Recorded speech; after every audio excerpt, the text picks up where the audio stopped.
Good morning. Good morning. Good morning. Good morning. Very good morning. Good morning. Good morning. Good morning. Very, very good morning.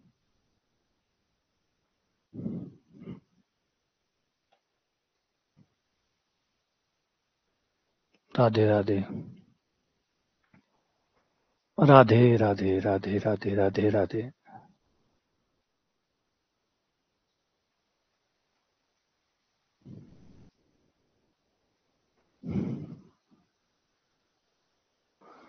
जय Shri Krishna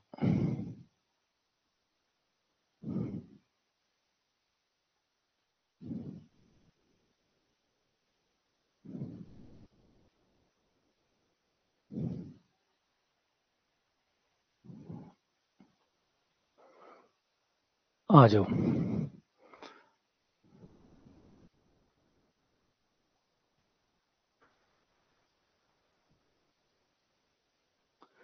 good morning good morning good very good morning very very good morning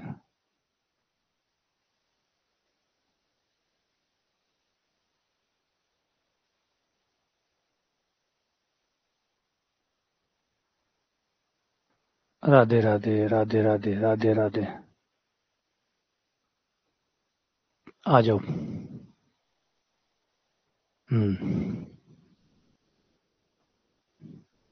बढ़िया स्वागत है सतीश तुम्हारा बहुत बहुत स्वागत है तुम्हारा और धीरे-धीरे पढ़ोगे अपने आप सब सेट हो जाएगा, सब सही से समझ में आने लग जाएगा। अभी नए-नए आए हो ना तो धीरे-धीरे जैसे-जैसे कोर्स के साथ रहोगे, वैसे-वैसे समझ में आने लग जाएगा कि कैसे पढ़ना है, कहाँ से पढ़ना है, कितना पढ़ना है, कैसे क्लासेस होती है। नया सिस्टम में जब भी आप एंटर करते हैं, तो पहले कुछ दिन इसी बात में लग जाते हैं कि सिस्टम काम कैसे करता है ना? तो थोड़ा बहुत शुरुआत के दिनों में परेशानी होती है, क्योंकि जिस भी सिस्टम में आए हैं तो वो नया सिस्टम ना मान लीजिए आप राजस्थान है, यहाँ से अगर आप उत्तर प्रदेश चले जाएँ, यहाँ से मध्य प्रदेश चले जाएँ या यहाँ से तमिलनाडु चले जाएँ, तो जिस भी जगह जाएँगे, अब तमिलनाडु तो चेंज होगा नहीं, तमिलनाडु तो तमिलनाडु ही रहेगा। आपको थोड़ा-सा परेशान होगा लेकिन चिंता मत करिए, जैसे राजस्थान, मध्य प्रदेश चलता था, वैसे ही तमिलनाडु चलता है। हाँ, थोड़े से रूल्स अलग हो सकते हैं वहाँ के, लेकिन जब वहाँ रहोगे 5-7 दिन, 10 दिन में सब कुछ अपने जैसा ही लगने लग जाएगा, सारी चीज़ें समझ में आ जाएगी। तो चलिए स्टार्ट करें? आ जाओ। तो हम प्रैक्टिस कर रहे थे और प्रैक्टिस करते-करते हम क्वेश्चन नंबर 25 तक पहुंच गए थे, है ना? 25 भी नहीं, हम 26 भी पार कर गए, 27 भी पार कर गए। 27 तक कल हमने पूरा कर लिया था। अब आगे बढ़ते हैं क्वेश्चन नंबर 28 पर। आ जाओ। क्वेश्चन नंबर 28 कह रहा है कि बिंदु 2 1 माइनस 1 पर इस फलन का अधिकतम दिक् अवकलज की दिशा ज्ञात कीजिए। अधिकतम दिक् अवकलज की दिशा ज्ञात कीजिए। इसका जो दिक् अवकलज है, जिस दिशा में अधिकतम होगा वो ज्ञात करिए। कौन सी दिशा होती है जिसमें दिक् अवकलज अधिकतम होता है? क्वेश्चन को ध्यान से पढ़ो और समझो कि क्या कह रहा है। क्वेश्चन कह रहा है कि ये जो पॉइंट है, इस पॉइंट पर इस फंक्शन के दिक् अवकलज को ज्ञात करो, लेकिन वह दिशा बताओ जिस दिशा में वो अधिकतम होता है। तो दिक् अवकलज कौन सी दिशा में अधिकतम होता है? दिक् अवकलज हर दिशा में होता है। पहली बात तो ये, दिक् अवकलज हर दिशा में होता है, लेकिन एक दिशा ऐसी होती है जिसमें वो अधिकतम होता है। वो कौन सी दिशा है? वो कौन सी दिशा है जिसमें दिक् अवकलज अधिकतम होता है?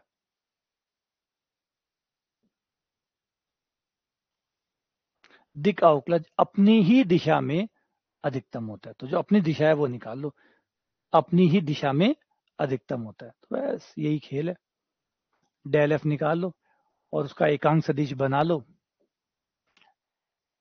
यही वो दिशा है जिस दिशा में ये अधिकतम होगा।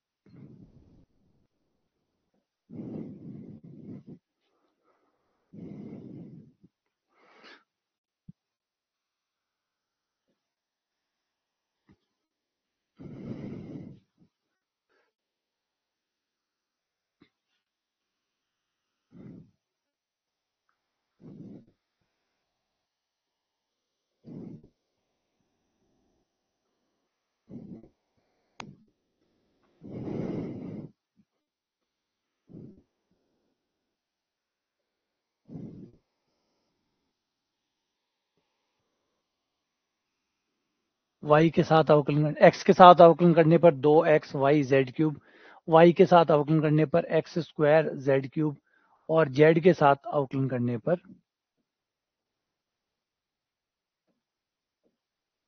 3x square y z square. ये हो गया। अब ये सारे मान लाके यहां डाल दो। किसका मान कितना है? 2x y z क्यूब,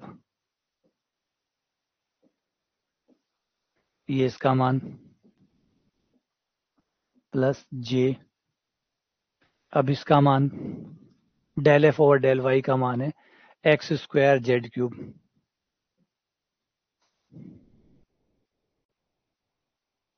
ये इसका मान डाल दिया, प्लस के कैप, अब del F over del z का मान 3x square Y,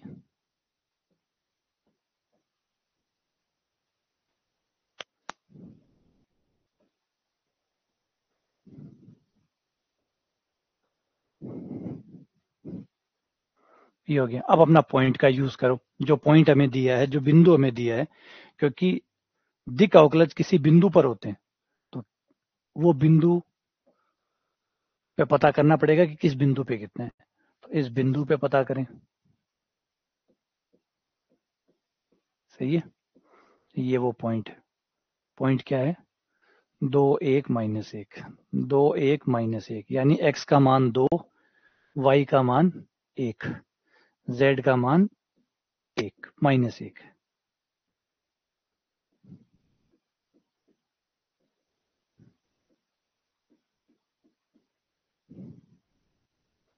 2 1 - 1,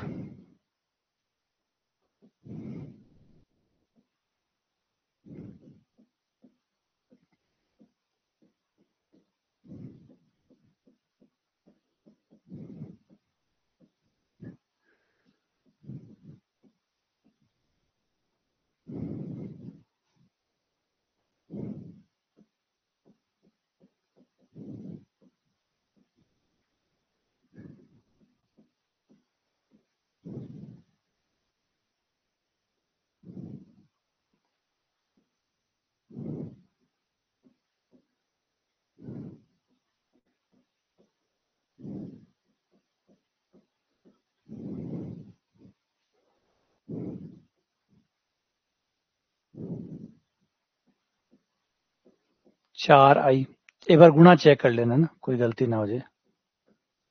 4j 12k, ये सदिश आ गया है ना। एकांक सदिश बना ले इसका, एकांक सदिश,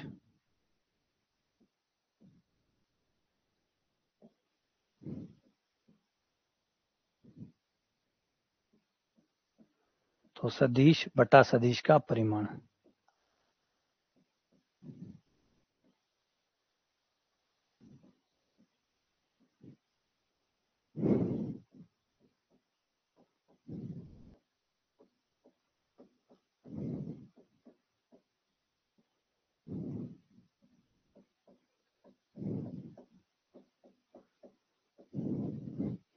एक 144 + 16 160, 176, 176 क्यों होगी 176 को भी?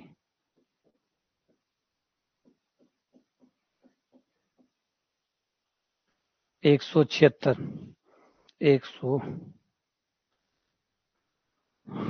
4 12 जैसे यहाँ समझ लो, 4 12 आता नहीं, 9,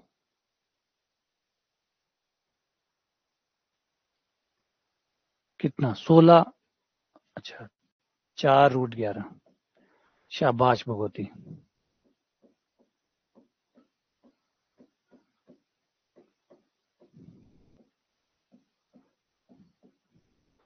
और √11 आ गयो, और इस हिसाब से आपनो आंसर हो गयो सी।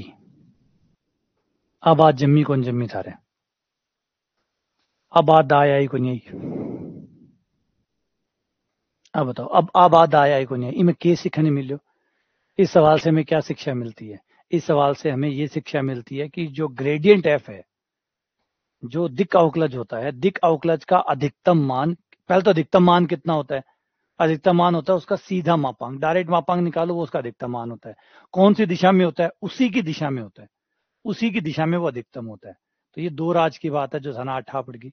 अब ऐसे ही सवाल पेपर में आवे, इसी है ना जो मायने की बातें हुए ना, जो बस बे ही पेपर में आवे। पेपर में कोई बहुत लंबा चौड़ा सवाल डालने की कोशिश कौन करेगा? थे 2022 का पेपर ना देखो, है ना। 2022 के पेपर में जो चीज देखने को मिली थी वो ये थी कि थोड़ा सा, जैसे भी ये चीज है, ये देखो ये कि भाई ये क्वेश्चन सेम है, किताबों में भी होता है, लेकिन पूछने का तरीका थोड़ा सा बदल दिया कि भाई बच्चा निकाल भी रहा है, बच्चा निकाल भी रहा है, अधिकतम दिक अवकलन निकाल रहा है, अधिकतम दिक अवकलन निकाल रहा है तो किसी दिशा में तो निकाल ही रहा होगा, लेकिन वो चीज अनदेखी हो जाती है, अनदेखी हो जाती है। वो पेपर वाला उसका फायदा उठाता है कि अच्छा ये बच्चे ने नहीं देखा होगा, वो पेपर में डाल देता है, और वो चीज देखी हुई हो पेपर में झट से हो जाए, जैसे ये रहा। ठीक है, जमगी, आगे बेटा, आ जाओ।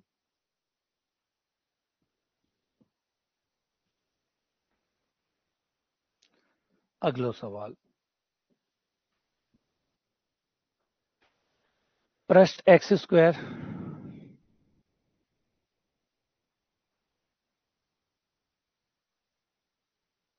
हाँ अगला सवाल,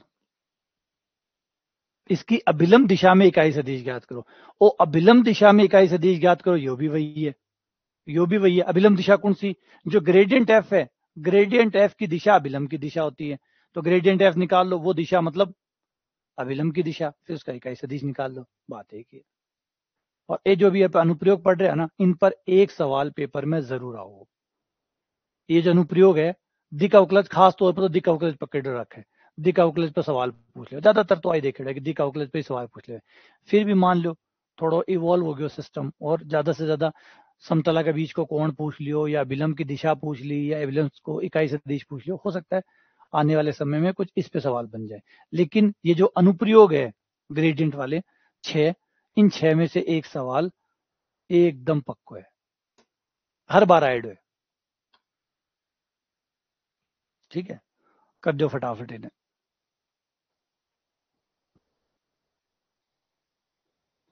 शाबाश, अच्छा थे भी करो मैं भी करूं, देखा पे लिखून करे। ये एफ बना लो, सारे पदों को एक तरफ कर लो,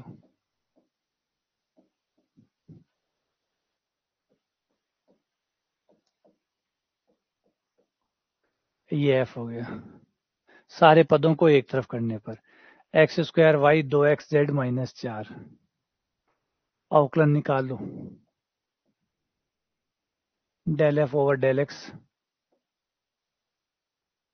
2xy प्लस 2z।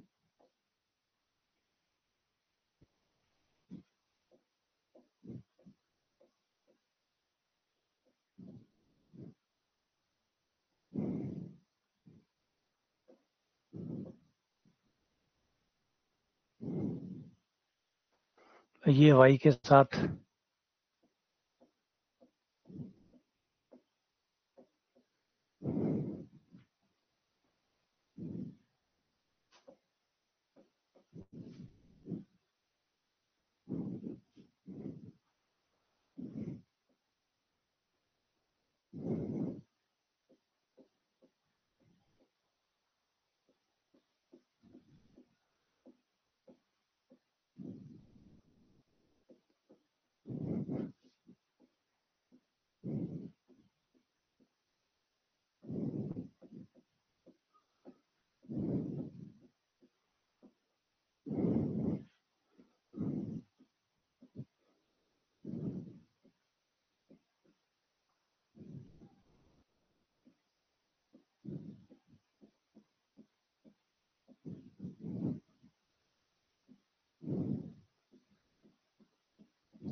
अब वो बिंदु रख दो,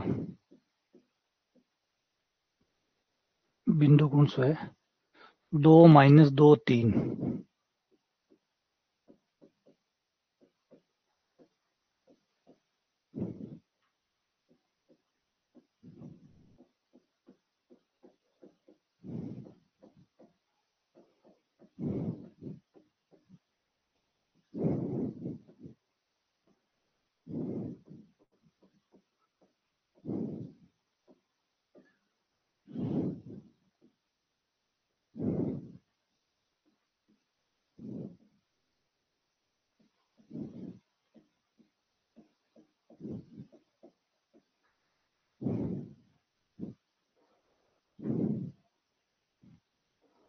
ये डेल एफ हो गया। अब हमें एकांक सदिश निकालना है। अभिलंब एकांक सदिश, अभिलंब एकांक या इकाई सदिश, इकाई सदिश तो सदिश बटा सदिश का परिमाण।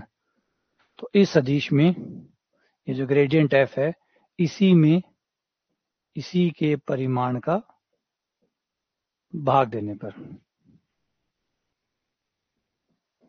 -2i प्लस 4j 4 के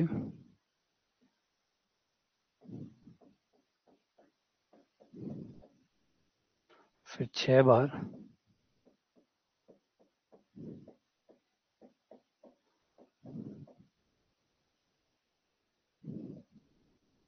2 कॉमन लेके कट जाएगा तो आ जाएगा i -i plus 2j plus 2k बटा 3।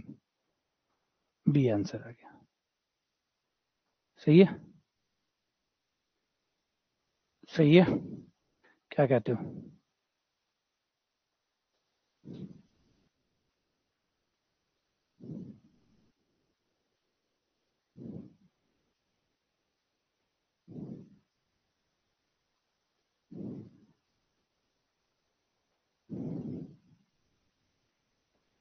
ठीक है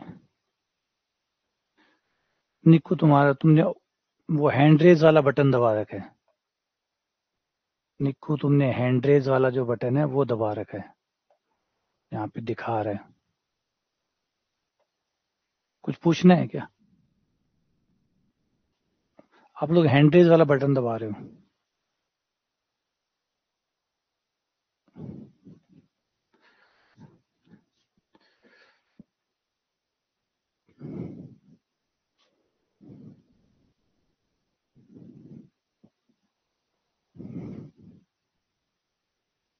नहीं, वो तुमने हैंड रेज वाला बटन दबा रखा था।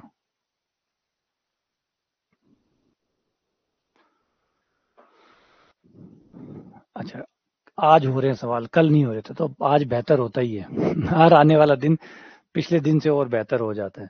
अभी जब भी पढ़ते हैं, मैं तो हमेशा, कल भी एक क्लास हो रही थी वर्क 2 वालों की, तो मैं उनको यही समझा रहा था कि यार ये पता नहीं आप लोग कैसे इस चीजों को समझ नहीं पाते हैं। मैं बार बार समझाता रहता हूँ कि जब भी आप पहली बार करते हैं तो पहली बार तो आप चीजों को देखते हैं कि होता क्या है। अच्छा, ग्रेडियंट एफ होता क्या है, ये से उसे गुजर रहे होते हैं, उस नामों को देख रहे होते हैं, वो नाम समझ रहे होते हैं कि वो चीजें क्या होती है।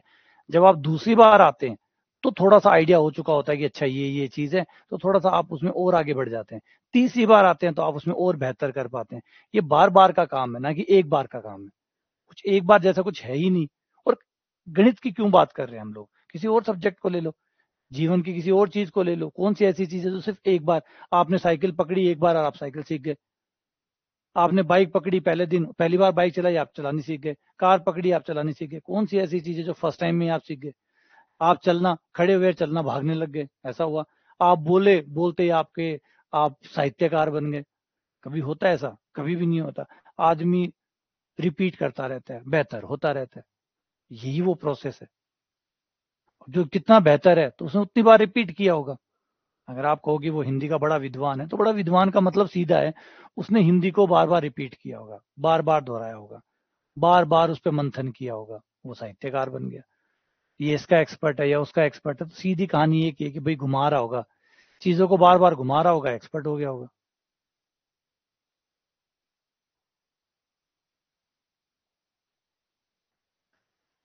अधिकतम दिक अवकलज का परिणाम कितना होगा, परिमाण कितना होगा? तो पहले हम निकाल लें अधिकतम दिक अवकलज। वो कर ही देगी, वो तो कर लियो ना आप, है ना। सेम क्वेश्चन आ गयो तो निकाले डे को फायदो उठा लें आप। वो देखो, और ये 28 क्वेश्चन है, इमा आपने निकाले डो पड़े, ताजा ही निकालियो बार। -4i -4j प्लस 12 के क्वेश्चन नंबर 28 के रेफरेंस से, टू टाइम है, क्वेश्चन नंबर 28 के रेफरेंस से।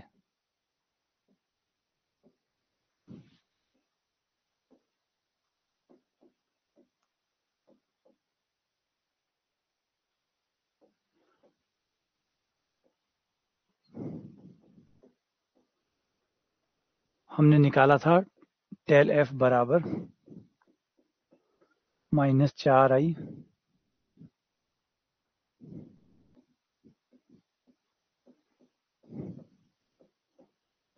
प्लस 12 के, -4i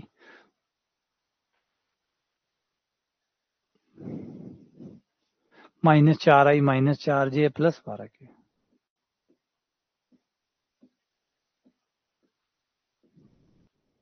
हो गयो 16 प्लस 16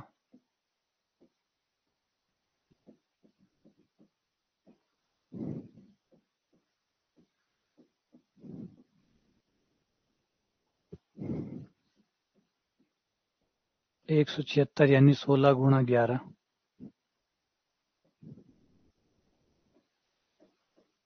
4√11। हमने क्या निकाला है? अधिकतम दिक अवकलज का परिमाण। क्या है ये? अधिकतम दिक अवकलज का परिमाण या दिक अवकलज का अधिकतम परिमाण।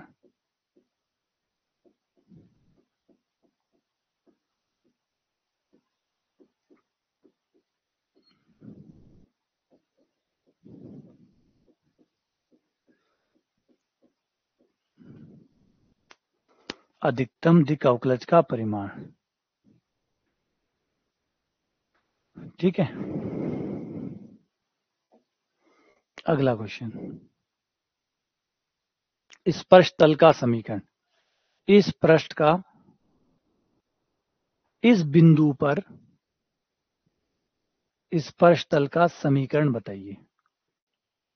स्पर्श तल का जो समीकरण होता है उसका फॉर्मूला होता है r vector minus r zero vector या r note vector dot gradient f का उस पॉइंट P पर वैल्यू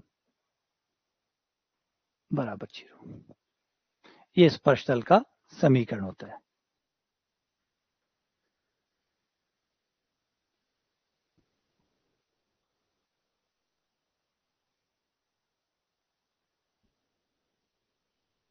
तो इसमें ये क्या कह रहा है? आर नोट क्या होता है? P तो वो पॉइंट है, आर नोट बस उसी का वेक्टर फॉर्म है। आर नोट जो है वो इसी का वेक्टर फॉर्म है, इसको वेक्टर में लिख लो, वो आर नोट हो गया। आर नोट हो गया i plus 2j plus 2k, ये आर नोट है। अच्छा, फिर आर वेक्टर कौन है?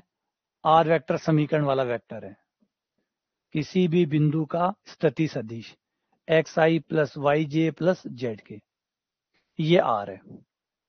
ये सारी चीजें हैं, ये रखो, सॉल्व करो और समीकरण प्राप्त करो। करो प्रयास थोड़ो सो।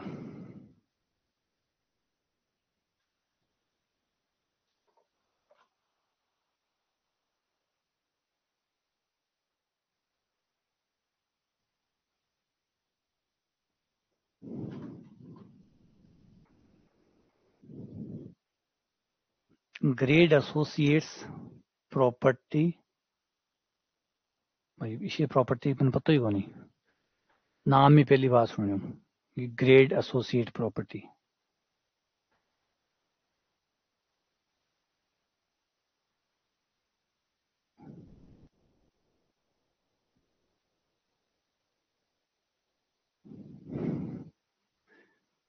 तो ऐसा नाम बनाओ, खाई कौन पड़ेगी, इकट्ठे हागे।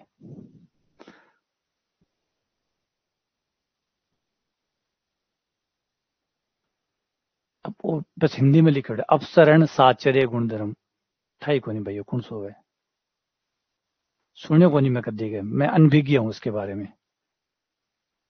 इस भौतिक घटना के बारे में मैं अनभिज्ञ हूँ, मेरी अज्ञानता के लिए माफी। मैंने कभी इसका नाम नहीं सुना, अपसरण साचर्य गुणधर्म।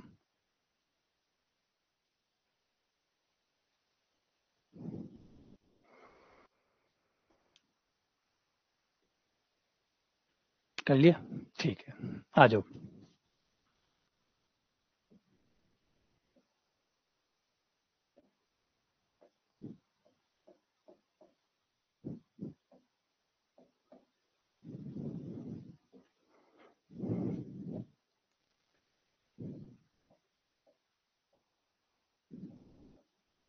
डेल एफ और डेल एक्स हो गया Y Z,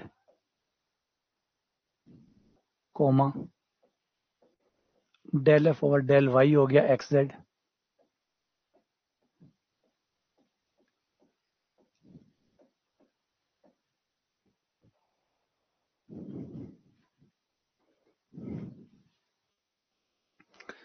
y z x z और x Y.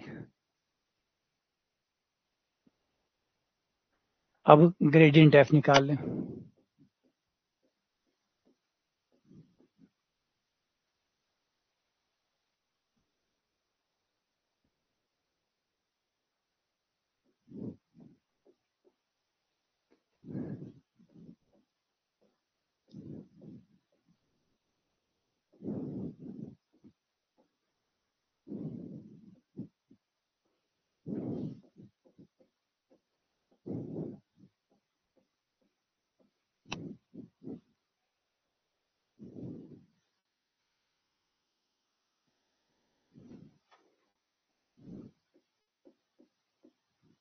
Del F over del x कितना हुआ y z,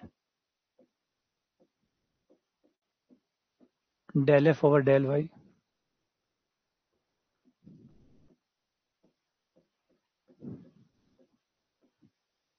del F over del Z,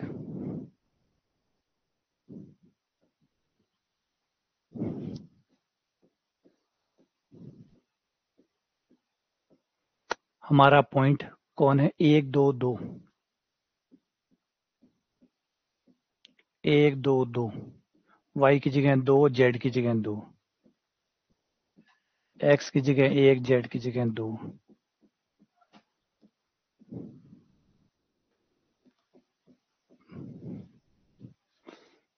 आज एक्स्ट्रा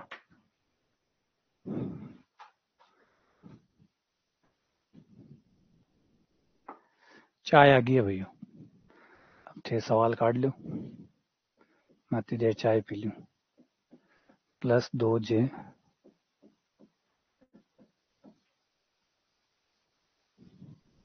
ये होगी डेल एफ डॉट पी, अब आर माइनस आर नोट,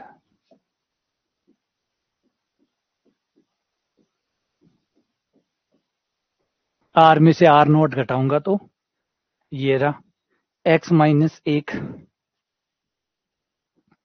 आई से आई घट गया, जे से जे घट गया,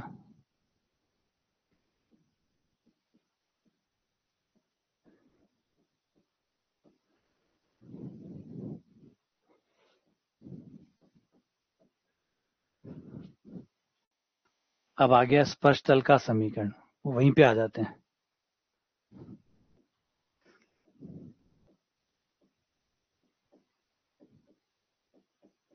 स्पर्श तल का समीकरण मान रख दो, एक्स माइनस 1 आई कैप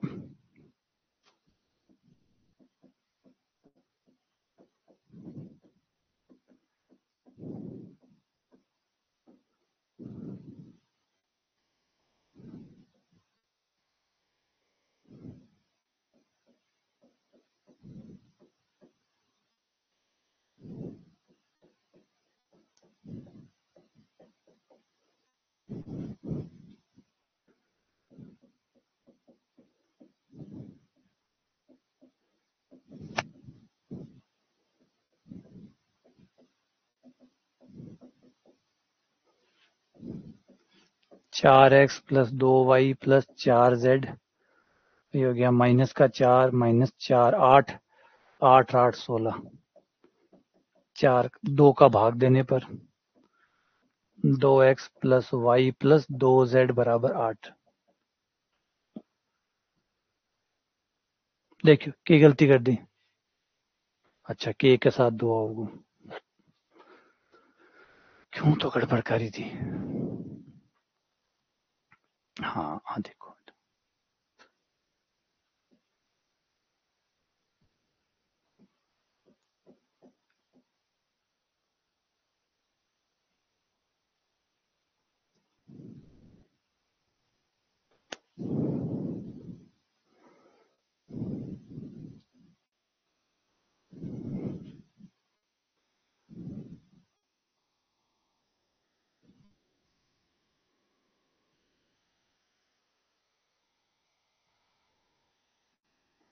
अब कितना आया? 4, 4, 8, अभी भी 16 ही आ रहे हैं मेरे तो। गलती करी जब भी 16 आ रहे हैं।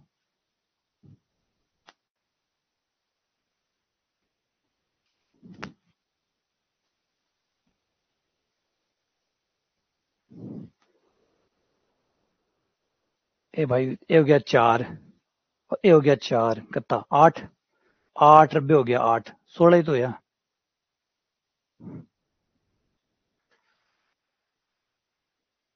ऐसे ही यार। ओ रहे हो, और ओ भाई रहे हो। अच्छा, वो 2 8 है।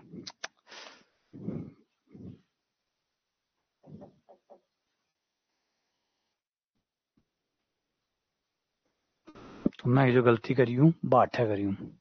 8 करी हूँ जना 88, 88 जनाब आप 8 दिखसी। ई जगह पर आसी गलती, बाकी सब जगह तो सही चाल सी। फिर यहाँ 2 आसी, यहाँ 2 आसी, तो यहाँ 2 आसी, और यहाँ 4, 4, 8, 8, 4, 12 आसी,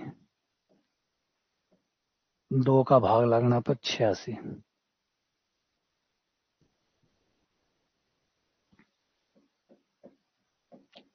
2x plus Y plus Z बराबर 6, तो डी आंसर है। सही है। हाँ, चाय की वजह से गलती होगी। चाय की वजह से गलती होगी। आज के दिन में सुबह सुबह दूसरी बार चाय मिल रही है, तो इमोशन कंट्रोल को नहीं हो रहा। यूँ समझ लो कि इमोशन कंट्रोल को नहीं हो रहा। नहीं तो क्या, सुबह सुबह एक ही बार चाय बनाया करे, आज 2 बार मिल गई, तब कंट्रोल से बाहर हो गया। चलो आगे आ जाओ। अभिलंब का समीकरण। अब थे फटाफट अभिलंब निकाल दो। हाँ, महाराज तो मौज लाग रही है, महाराज तो मौज लाग रही है, मैं गलतियां कर सका, और मारी गलतियां करना में टेंशन को नहीं थे, बैठे हो थे संभाल ले शो, तो मैं गलती कर सका। अच्छा, हमारा नंबर कौन कटे, मारे यहाँ को नहीं कि भाई नौकरी लग गया कौन लग गया, वो दुख को नहीं। तो कई सुख मारा ई साइड में, कई सुख थाली साइड में, तो ये 2 3 सुख मारा पांति ऐड है कि भाई मैं गलतियां कर सका, कुछ 2 ने 4 कर सका, कुछ भी छोटी मोटी ये चीजें मैं कर सका, ये थे कौन कर सको। तो अब इसमें अभिलंब को समीकरण निकालना है। अभिलंब को समीकरण के हुए,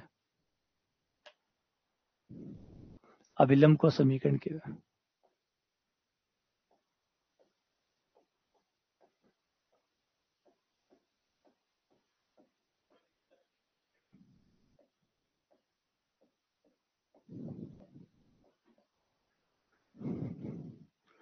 ये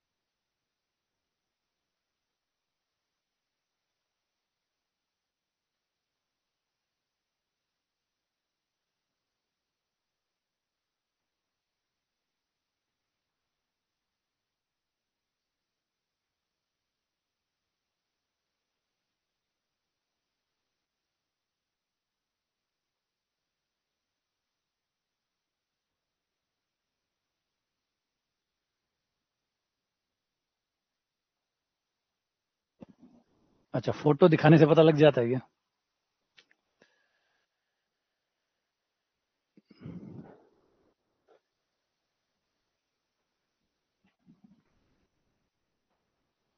अभी आप थोड़ा बहुत तो मन जानने लग गया उसी ने, थोड़ा बहुत तो पहचान लग गया उसी मैंने, मतलब ई क्षेत्र का मायने थोड़ी बहुत तो पहचान बनी गई उसी अब तक, मतलब पिछले मैं 3 4 साल से इसमें एक्टिव हूँ, ई डोमेन में एक्टिव हूँ, तो शायद अब थोड़ी बहुत ऑनलाइन वाले की वजह से एक अब पहचान मिल गई उसी।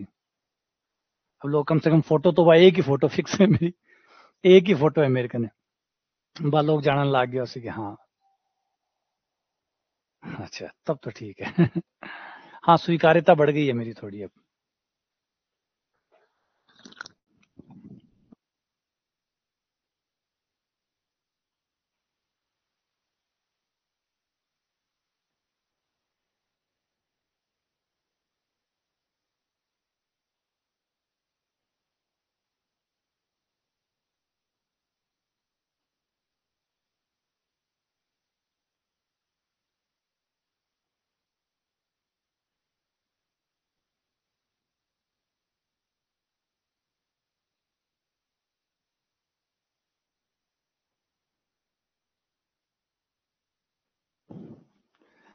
हाँ नहीं वो तो है, लेकिन क्या है कि वो जब आप किसी डोमेन में काम करते हैं तो धीरे धीरे आपके रिजल्ट बोलते हैं और आपका पढ़ाया हुआ तरीका बोलता है, कितनी गहराई तक आप बच्चों में छाप छोड़ते हैं वो फिर मायने रखता है। तो ये धीरे धीरे हो रहा है। अब जैसे भी सेकंड ग्रेड होगी, 25 में होती है या 26 में होती है, मान लो जब भी होती है, तो इस बार रिजल्ट आएंगे तो वो फिर पहचान बन जाएगी। अच्छा वो फिर क्योंकि एक कितना हो जाएगा, लगभग लगभग मैं ये जितने भी राजस्थान के जिले हैं, लगभग सारे जिलों से, कस्बों से के बच्चे हैं मेरे पास, तो वहां से सिलेक्शन निकलेंगे निकलेंगे तो वो पूछेंगे। अब सिलेक्शन तो इम्पोर्टेंट होता ही है कि भाई कोई गांव से सिलेक्शन निकला, तो वो गांव के आसपास के लोग पूछते हैं भाई कट्ठा पढ़ो, किकन पढ़ो, के पढ़ो। फिर वो स्वीकार्यता, भाई क्रेडिबिलिटी बनती इसी से, और बननी भी ऐसी चाहिए। कायदा भी आई है, मैं के यूट्यूब पर किसा वीडियो बनाऊं और के बनाऊं, वो ज्यादा इफेक्टिव नहीं होनी चाहिए। ज्यादा इफेक्टिव होनी चाहिए कि मैं कितना सिलेक्शन दिया, कितना बच्चा ने मैं चेंज करो, कितना बच्चा में बदलाव लायो, पॉजिटिव चेंज कितना आया। तो वो बहुत सारी चीजें हैं जिसपे मुझे मापा जाना चाहिए, बजाय मेरे यूट्यूब वीडियो पे, है ना, कि यूट्यूब पे मेरे व्यू कितने आते हैं। ये चीजों से ज्यादा बजाय मुझे इस चीजों से नापा जाना चाहिए कि मेरे पास कितने बच्चे थे, उसमें से कितने बच्चे मेरे सिलेक्ट हुए, जो सिलेक्ट नहीं भी हुए वो भी एक इंपॉर्टेंट है। अगर मान लो, क्योंकि ऑब्वियसली बात है, ये भी हम जानते हैं कि सारे बच्चे सिलेक्ट नहीं होंगे, जो नहीं होंगे उनका टेम्परमेंट कैसा रहता है, क्योंकि मेरा पढ़ाया हुआ असर उनके दिमाग में तो दिखेगा दिखेगा। मेरा बच्चा कितने इजीली असफलता को भी बर्दाश्त कर जाता है, ये भी बहुत इंपॉर्टेंट चीज है। क्योंकि इसका मतलब तो आप हो गया आपने बच्चों को सिर्फ सफलता पढ़ाई है, आपने बच्चों को ये नहीं पढ़ाया कि असफलता को कैसे बर्दाश्त किया जाता है, क्योंकि वो भी तो एक हिस्सा है। वो भी तो एक हिस्सा है। रोहित शर्मा वर्ल्ड कप हारे थे, रोहित शर्मा वर्ल्ड कप हारे थे और फाइनल में जाके हारे थे। अगर वो वहां पे टूट जाते तो टूट जाते, आज ये T20 वर्ल्ड कप नहीं होता उनके हाथ में। तो जीवन में सेटबैक्स आते हैं, लेकिन आपने अपने बच्चों को किस तरीके से तैयार किया सेटबैक्स के लिए भी बुरी परिस्थितियां कोई नहीं रोक सकता। कोई भी आदमी बुरी परिस्थितियों को नहीं रोक सकता।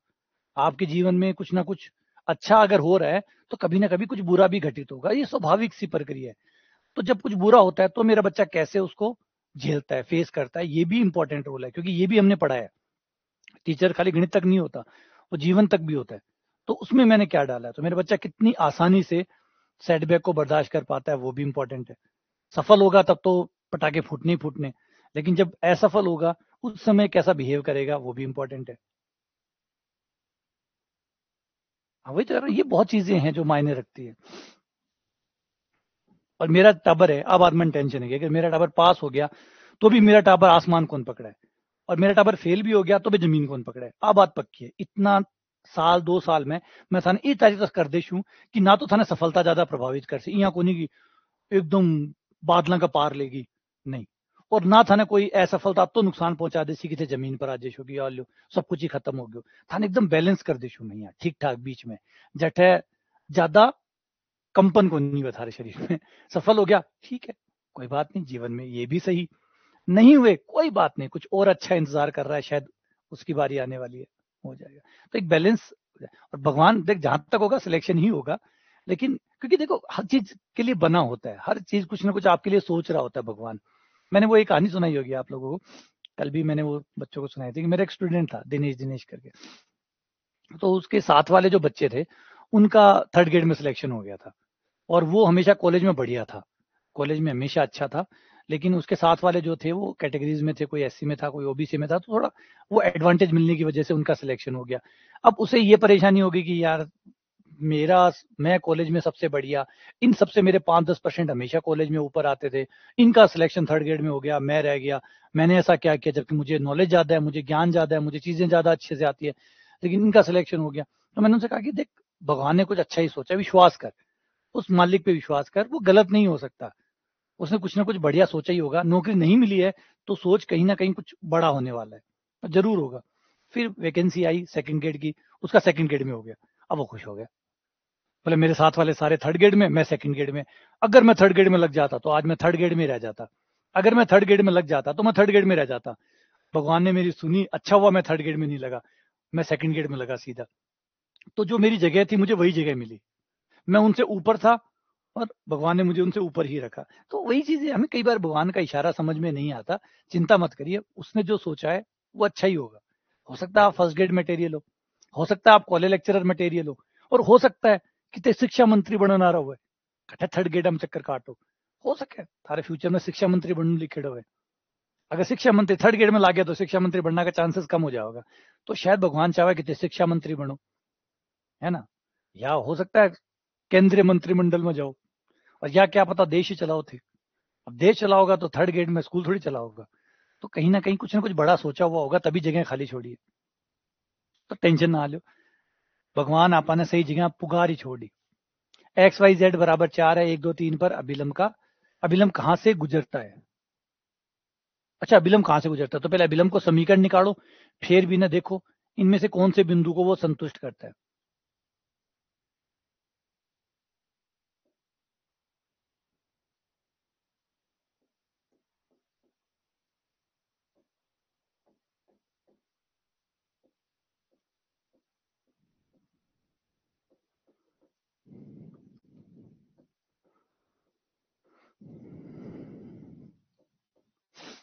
वाई वाला,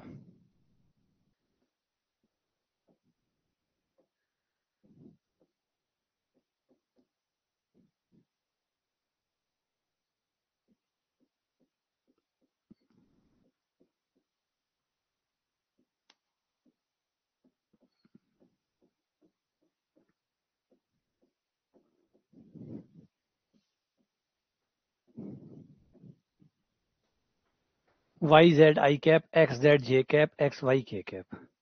और जो बिंदु है वो यूज करने पर बिंदु का नाम पी रख लेते हैं।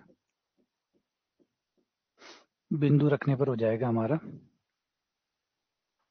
कौन सा पॉइंट है, 1 2 2, ये हमारा पॉइंट है 1 2 2, 1 2 2, 2 2 4,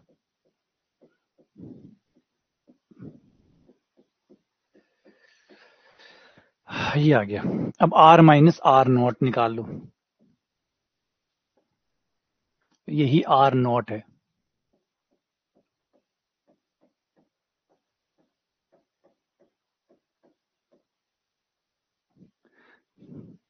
अभिलंब का समीकरण, ये सीख लो कि अभिलंब का समीकरण, क्योंकि पहला सवाल है जिसमें हम अभिलंब का समीकरण निकाल रहे हैं, अभिलंब सदिश नहीं निकाल रहे हैं।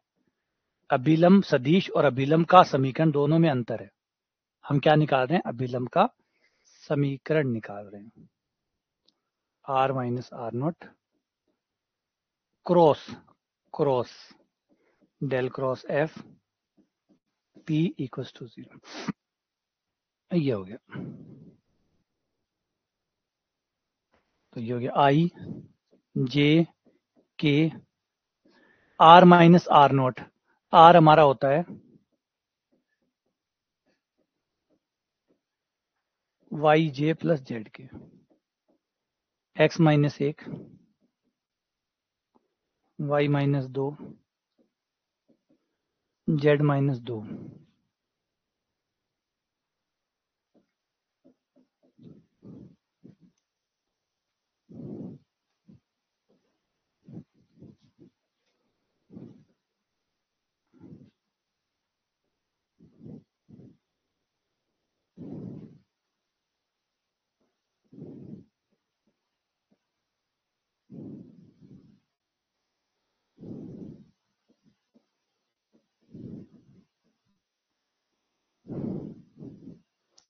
2 वाई माइनस 2, 2 जेड माइनस 2,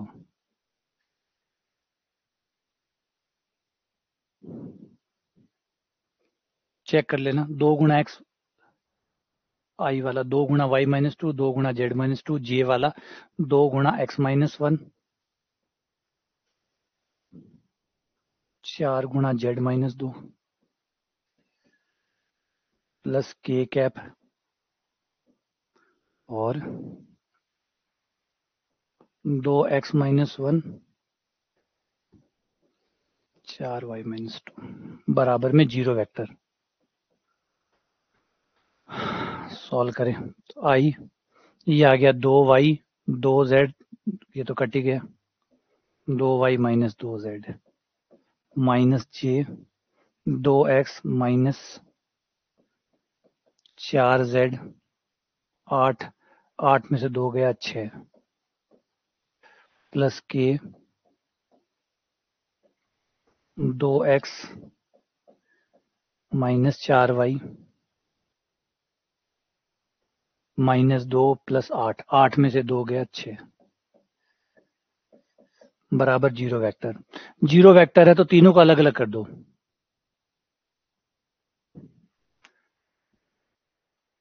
हाँ, अरे वाह भाई, शाबाश, शाबाश अकरम। लेकिन सिर्फ और सिर्फ वो जो बिंदु संतुष्ट करेगा, ये वाला जो बिंदु है ये संतुष्ट करेगा, वो अभिलंब का बिंदु संतुष्ट नहीं करेगा। सिर्फ एक बिंदु ऐसा होगा जो समतल पे भी होगा और अभिलंब पे भी होगा, दोनों पे होगा, वो सिर्फ एक बिंदु होगा, और वो भी वो पी बिंदु जो समतल पे भी है और अभिलंब पे भी है, सिर्फ वही बिंदु। ये दूसरे वाला बिंदु है, इसलिए ये संतुष्ट नहीं करेगा, ये अभिलंब को ही संतुष्ट करेगा। तो ये आ गया। तीनों को अलग अलग कर दो, आई घटक को अलग करने पर 2y - 2z बराबर 0। दूसरा हो गया जे को 0 करने पर 2x - 4z + 6 बराबर 0। तीसरे को 2x - 4y + 6 बराबर 0। ठीक है। अब ये जो समीकरण आई है, अब ये जो समीकरण थोड़ा सॉल्व करना चाहो, 2 का भाग देना चाहो तो दे सकते हो। अब गौर करने वाली बात है कि ये 3 समीकरण आई है, एक्चुअली ये 3 नहीं है, एक तो बेईमानी है, 3 को नहीं है, 2 ही है। ये गिनती में 3 है 2 ही। क्या अगर ऊपर वाले समीकरण से y बराबर z निकाल लो और y बराबर z में अगर यहां रख दूं, z की जगह y रख दूं, तो आ समीकरण सेम हो जाएगा। इसको मतलब है गिनती में 3 है, एक्चुअल में ये 2 ही है ना। आज चीज पढ़ाई दी है था स्वतंत्र समीकरण। स्वतंत्र समीकरण का मतलब जो स्वतंत्र समीकरण होती है वही काउंट होती है। यहाँ तो गिनती में चाहे 50 कर लो, यहाँ गिनती तो चाहे 50 बढ़ा लो, 2 से गुणा करके, 3 से गुणा करके, 5 से गुणा करके, अन्य 2 से 3 से गुणा करके जोड़कर एक नई समीकरण और बना लो। समीकरण तो अनंत बना सको, लेकिन स्वतंत्र समीकरण वो जो किसी और से बनाई नहीं जा सकती हो। तो इसका मतलब ये गिनती में 3 है, एक्चुअल में ये 2 ही है। तो 2 समीकरण है, और हर समीकरण जब ax + by + cz + d बराबर 0 हो, कोई भी रेखिक समीकरण हो, तो वो एक समतल की समीकरण होती है। ये 3 नहीं बल्कि 2 है। 2 रेखीय समीकरण है।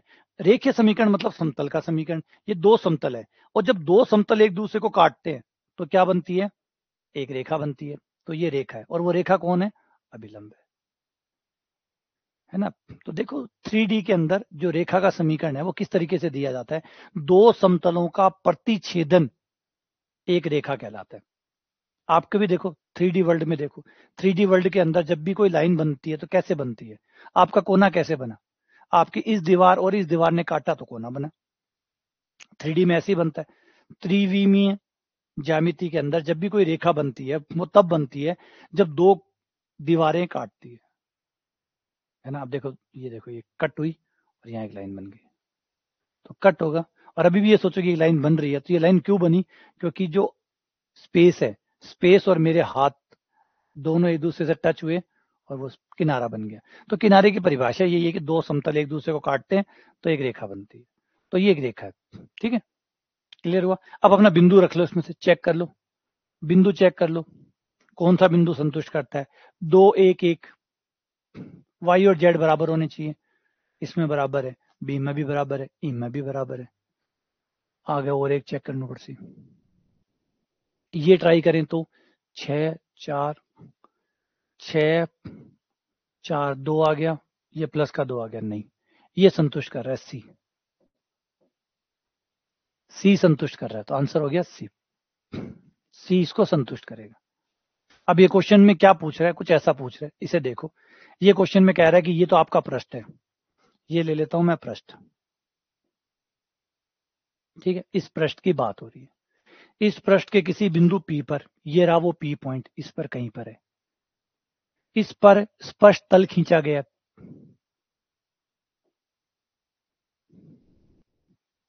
ये स्पष्ट तल इसको टच कर रहा है।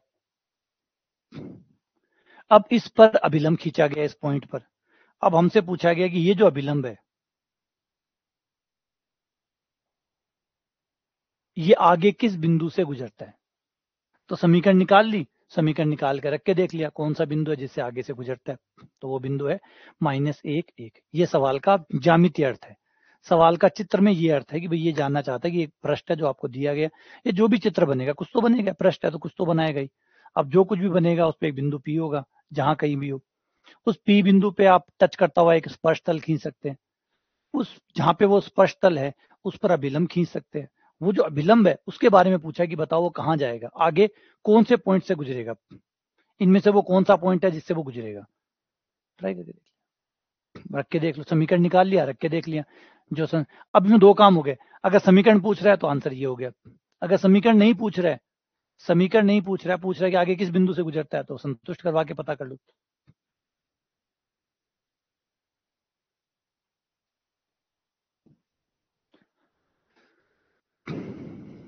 ठीक है, क्लियर है ये, बढ़े आगे, आ जाओ अगला क्वेश्चन।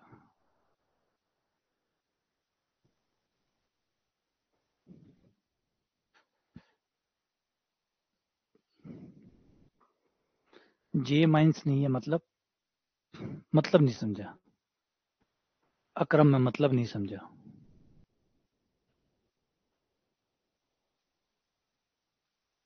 1 माइनस 1 2,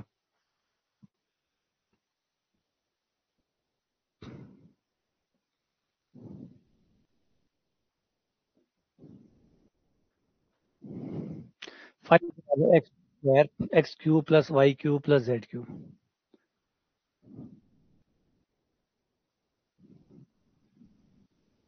5 बराबर x cube plus y cube plus z cube. हाँ तो माइनस है तो बराबर में जीरो है ना, बराबर में जीरो है तो उधर चला जाएगा, जीरो है, इस वजह से फर्क नहीं पड़ा।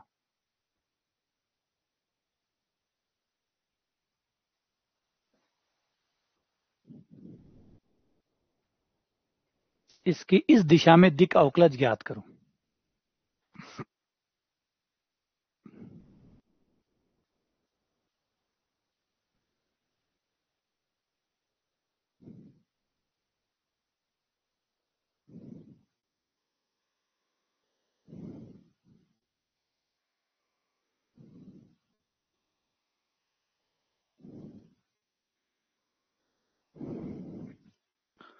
कैसे करोगे?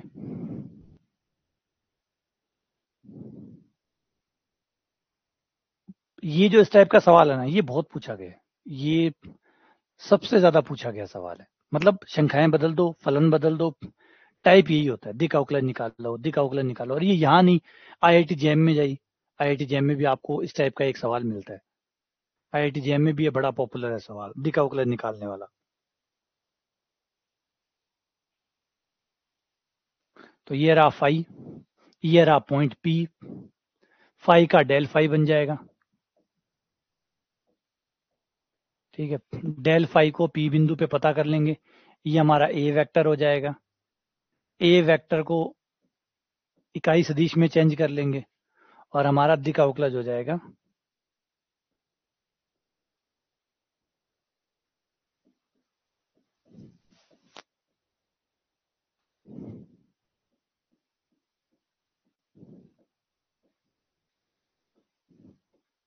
पी बिंदु पर।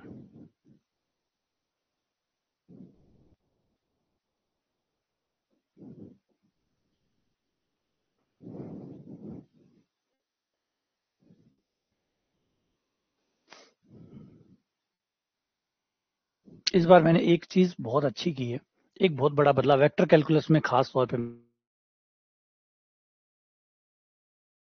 मैथ्स के जो क्वेश्चन बनाए हैं, ये मैंने इस बार जो नवकार वाली बुक है उसको सामने रखा, और जो प्रीवियस ईयर के क्वेश्चन पेपर थे वो मैंने सामने रखे, और मैंने कोशिश की कि ये पता करने की कि कैसे फर्स्ट ग्रेड हो चाहे सेकंड ग्रेड हो, उन लोगों ने किस तरीके से क्वेश्चनों को फ्रेम किया है, कैसे फ्रेम किया है।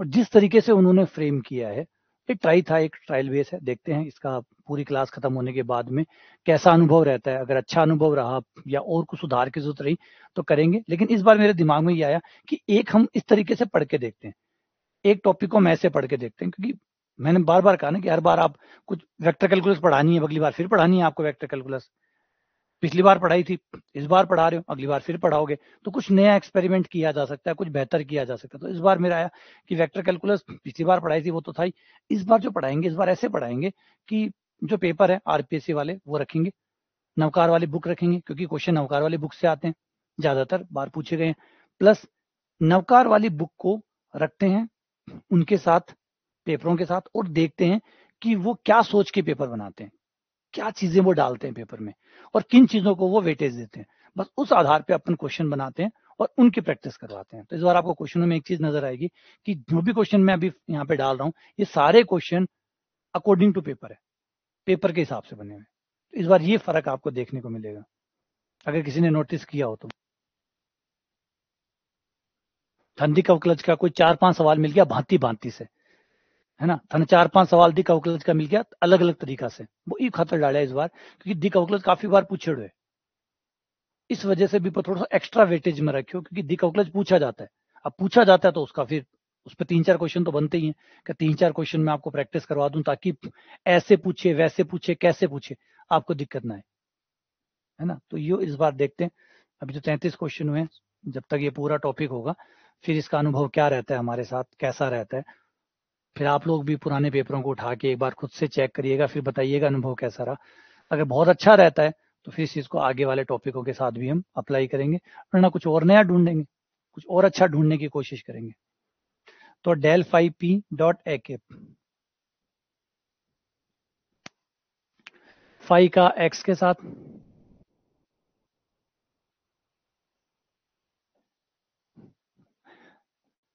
मतलब यानी है कि इसको एक घरा बनाया सवाल है।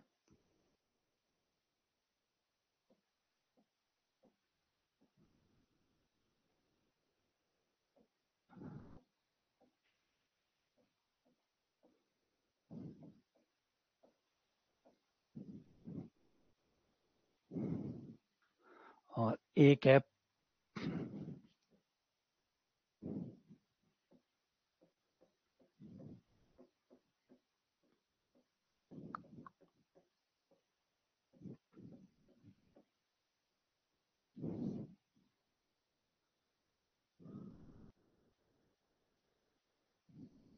अब del5 का पी बिंदु पे मान,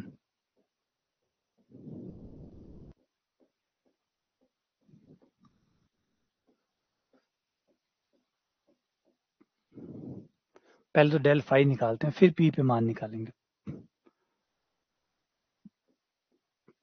del5 का मान जो कि बराबर हो जाएगा 3x² आई कैप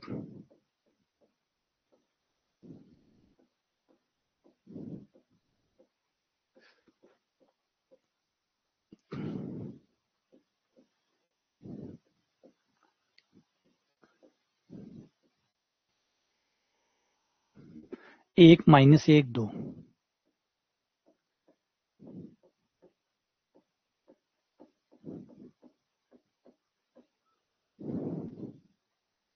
ठीक है। इस बार यहां मान रखेंगे तो ये हो जाएगा 3i प्लस 3j 12 के डॉट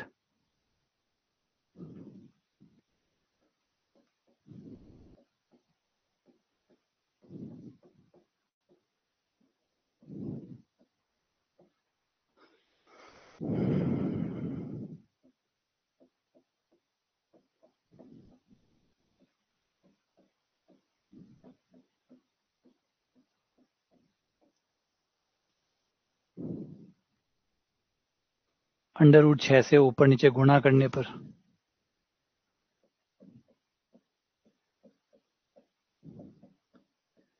21√6/6, 3 से काटने पर 7√6/2, यानी बी आंसर हो गया। ठीक है,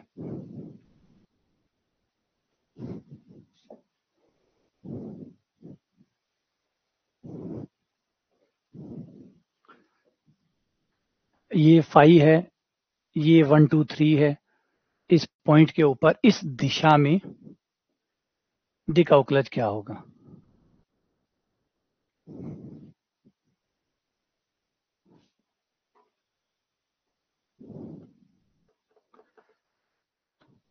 नहीं कोई दिक्कत नहीं, देखो नया स्टूडेंट जो भी आता है सबसे पहले तो सबसे बढ़िया काम ये होता है कि आप इस थोड़े से नया इन्वायरमेंट है, इसमें सेट होने की कोशिश करें सबसे पहले। अभी कुछ भी जजमेंटल ना हो कि भाई मैं इतना पीछे रह गया, मैं इतना आगे रह गया, कुछ भी नहीं है।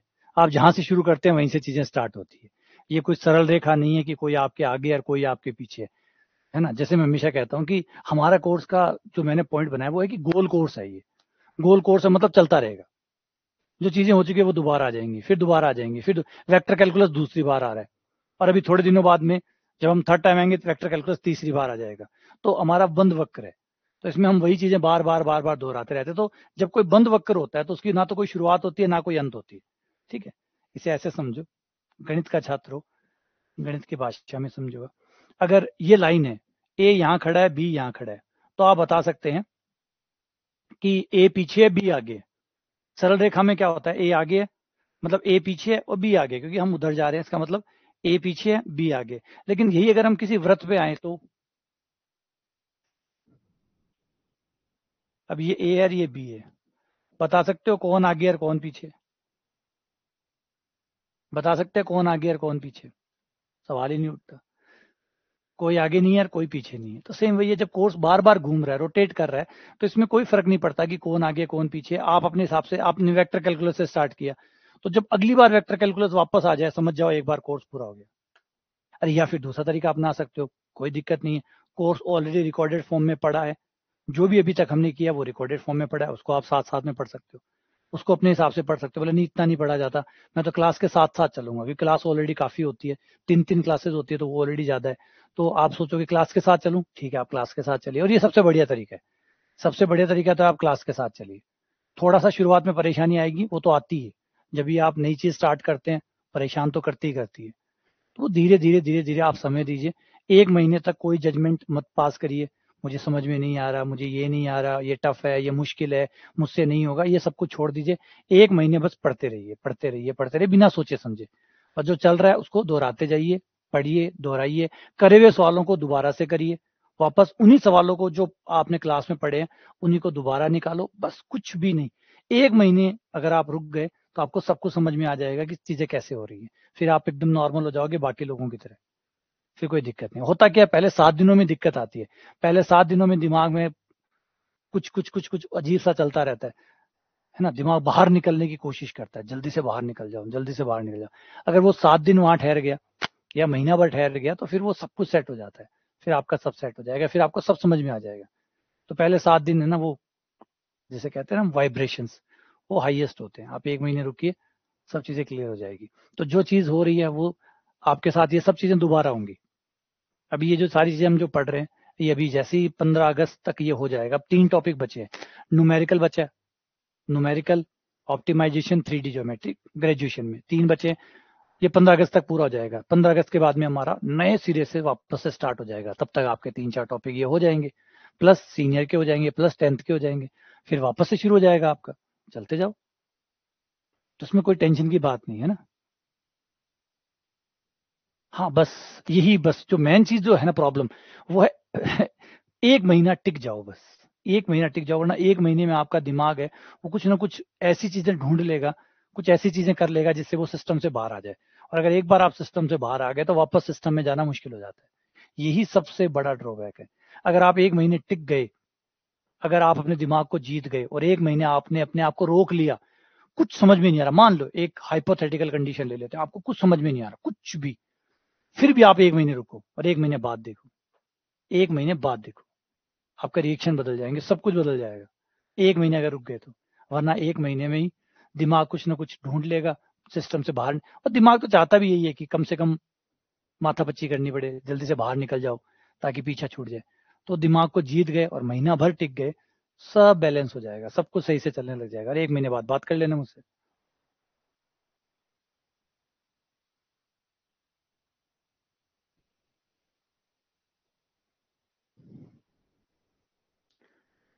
देखो, ऑनलाइन, ऑनलाइन में क्या होता है, जब आप लाइव में आते हैं, लाइव में बड़ा फर्क होता है। हम बातें करते हैं, हम थोड़ी चीज डिस्कस भी करते हैं, थोड़ा मोटिवेशन की बातें भी करते हैं, ये चीजें भी होती रहती है। वो रिकॉर्डिंग में कभी नहीं होती। और रिकॉर्डिंग में आपका आइडिया मोटा मोटी ये रहता है, कैसे ना कैसे वीडियो को निपटाओ, जल्दी से जल्दी वीडियो को काटो, जल्दी से जल्दी वीडियो को पूरा करो। लाइव में आप ये कर नहीं सकते, लाइव में तो आपको लाइव ही रहना पड़ता है। तो लाइव का एक अलग इंटरेक्शन होता है, वो लाइव इंटरेक्शन होता है। और जब आप रिकॉर्डेड में जाते हैं, रिकॉर्डेड तो तब होना चाहिए जब आप रिवीजन में जा रहे हो। अब आपको रिवीजन करना है तो आप रिकॉर्डेड में जाइए, रिवीजन के केस में आप रिकॉर्डेड में जाइए। किसी दिन आपको काम हो गया, कोई जरूरी काम हो गया, आप क्लास नहीं ले पाए, तब आप रिकॉर्डिंग में जाइए। जहां तक आपको जगह मिलती है या कोई पाबंदियां नहीं है आप पे, मान लो आप कहीं जॉब कर रहे हो, कुछ और कर रहे हो, तो मजबूरियां अलग है। नहीं ऐसी कोई मजबूरियां तो लाइव आइए, लाइव आइए, लाइव का। क्योंकि सिर्फ पढ़ाई इंपॉर्टेंट नहीं होती, पढ़ाई के बीच में ये जो बातें हमारी हो रही है ना, ये बहुत इंपॉर्टेंट होती है ना। सिर्फ पढ़ाई से सिलेक्शन नहीं आता, पढ़ाई के अलावा भी बहुत छोटे छोटे फैक्टर्स होते हैं जिन पे ध्यान रखना होता है। अगर उन पे आप ध्यान नहीं करोगे, एक बुक आई थी, चलो मुझे फिर से याद आ गई, एक बुक आई थी जिसका नाम था अटोमिक हैबिट। बहुत सुंदर बुक थी।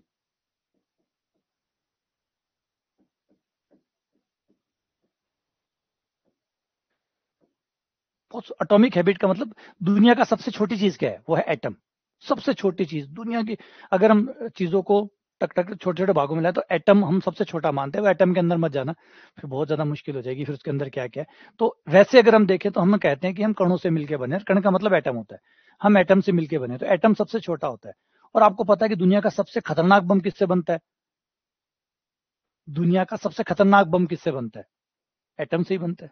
हाइड्रोजन बॉम्ब जो है दुनिया का सबसे खतरनाक है, और हाइड्रोजन सबसे छोटा है। पूरी आवर्त सारणी के अंदर जो पीरियड टेबल है, उस टेबल में देखिए कि सबसे छोटा तत्व कौन सा है, तो आपको पता लगेगा सबसे छोटा है हाइड्रोजन। और सबसे खतरनाक बम कौन सा है? Hydrogen bomb. कौन बनाता है? वही हाइड्रोजन। तो जो एटॉमिक हैबिट है वो ये समझाते हैं कि जो छोटी छोटी बारीकियां होती है, वो दुनिया में सबसे ज्यादा पावरफुल होती है। सबसे पावरफुल लोग क्या होते हैं? बड़े बड़े बदलावों के पीछे भागते हैं, जबकि एक्चुअल में छोटे बदलाव बहुत महत्वपूर्ण होते हैं। तो उन्होंने एक एग्जाम्पल दिया, एक इंग्लैंड की जो ब्रिटेन है, ब्रिटेन की जो बाइसिकल टीम थी, उसका एग्जाम्पल लिया। जो साइकिलिस्ट जिसको कहते हैं, साइकिल चलाने वाले, और ओलंपिक में जो पार्टिसिपेट करते हैं साइकिलिंग में, उसके बारे में बता रहे थे कि एक टीम थी इंग्लैंड की, जो साइकिलिंग के अंदर कभी भी कंपटीशन नहीं जीत रही थी, और लगातार वो हारते आ रही थी। तो उन्हें लगा कि क्या चक्कर है, हम इनको अच्छी मेहनत करवा रहे हैं और करवा रहे हैं, फिर ये लोग हार कैसे जाते हैं, बार बार हारते कैसे हैं। तो उन्होंने क्या किया, एक कोच को हायर किया। वो जो कोच आया, उस कोच ने कोई बड़े बदलाव नहीं किए, उसने बड़े छोटे छोटे माइनर माइनर चेंजेस किए। ये रियल घटना है ना, हाइपोथेटिकल नहीं, रियल घटना है। उन्होंने बहुत छोटे छोटे बदलाव किए। जैसे जो खिलाड़ी सो रहा है, उसका तकिया कैसा है? जो खिलाड़ी सोता है, उसका तकिया कैसा है? उसकी चादर कैसी है? समझो, उसकी चादर कैसी है? उसने जो शूज पहने हुए हैं, वो शूज कैसे हैं? तो ये तो बारीक बारीक जो चीजें हैं, उस पर उसने फोकस किया, ना कि बड़ी चीजों पे। क्योंकि उसे पता था कि बड़ी चीजों पे तो काम चल ही रहा है, कुछ ना कुछ माइनर प्रॉब्लम्स है। अगर टीम नहीं जीत रही है, मेजर प्रॉब्लम तो ये डील कर ही रहे हैं, कुछ माइनर चीजें हैं जो प्रॉब्लम में है, तो उसने वो माइनर माइनर चीजें, उसके ऊपर काम करना शुरू किया। और जब ओलंपिक हुआ, तो ब्रिटेन की टीम पहली बार गोल्ड जीती। तो ये बड़ा इंपॉर्टेंट, उसमें वो पूरा डिटेल से बताया, वो कौन कोच थे, क्या था, वो सारा मुझे नाम याद नहीं है। लेकिन छोटी सी बात बताई कि लोग बड़े बड़े बदलावों के पीछे भागते हैं, जबकि छोटे छोटे बदलाव बहुत ज्यादा इफेक्टिव होते हैं। अगर वो छोटे छोटे बदलाव, अगर आप, अगर मान लीजिए कोई खिलाड़ी है, उसकी नींद सही नहीं हो रही है, तो ऑब्वियसली बात है वो अच्छा परफॉर्म नहीं कर पाएगा। आप नींद पे ध्यान ही नहीं दे रहे, आप बाकी सब चीजों पे ध्यान दे रहे हैं, और नींद क्यों नहीं हो रही? या तो कंबल में कुछ प्रॉब्लम है, या हो सकता है तकिए की वजह से तकिया सॉफ्ट ना हो, या थोड़ा हाइट में ज्यादा हो, थोड़ा हाइट में कम हो। कुछ तो है, कुछ माइनर चीजें हैं जिसपे आप ध्यान नहीं दे रहे हैं, और वो माइनर चीजें बाद में बड़ा इंपैक्ट डालती है। जैसे एटॉमिक हैबिट की तरह बताया, छोटी आदतें, बड़ा इंपैक्ट। तो वो छोटी छोटी आदतों पे ध्यान देना जरूरी होता है। ठीक है ना।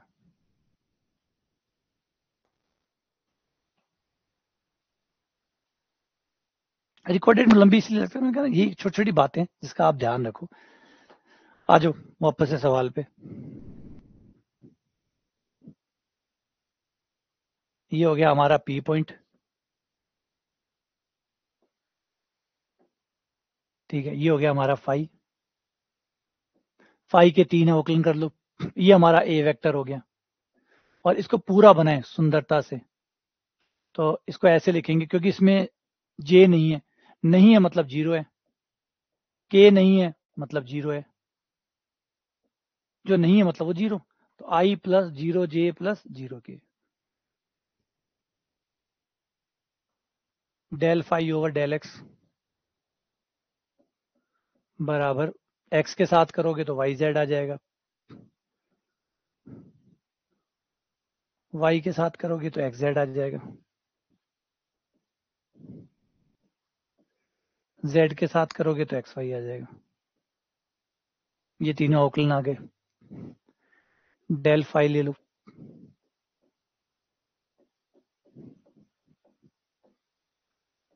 Del phi over del X plus जे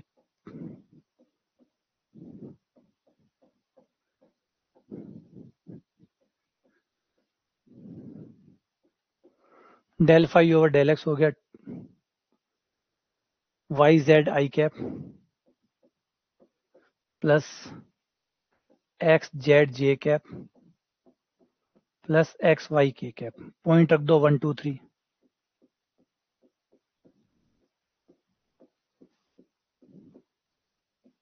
6i 3j 2k। अब ये ए वेक्टर है, इसका एकांक सदिश निकाल लें। एकांक सदिश यानी सदिश बटा सदिश का परिमाण। परिमाण तो इसका 1 होगा, है ना, तो यही वापस आ जाएगा i प्लस 0 j प्लस 0 के। और यहाँ दिक अवकलज बिंदु P पर A की दिशा में, बिंदु तो P पर और A की दिशा में, बराबर डेल फाई P पर डॉट A कैप। I से I, J से J, 6 प्लस 0 प्लस 0, ये 6 आंसर आ गया। ये हो गया।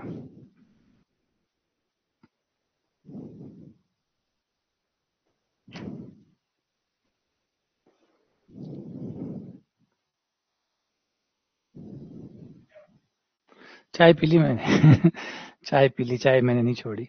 चलो मिलते हैं अगली क्लास में, प्रायिकता की क्लास में।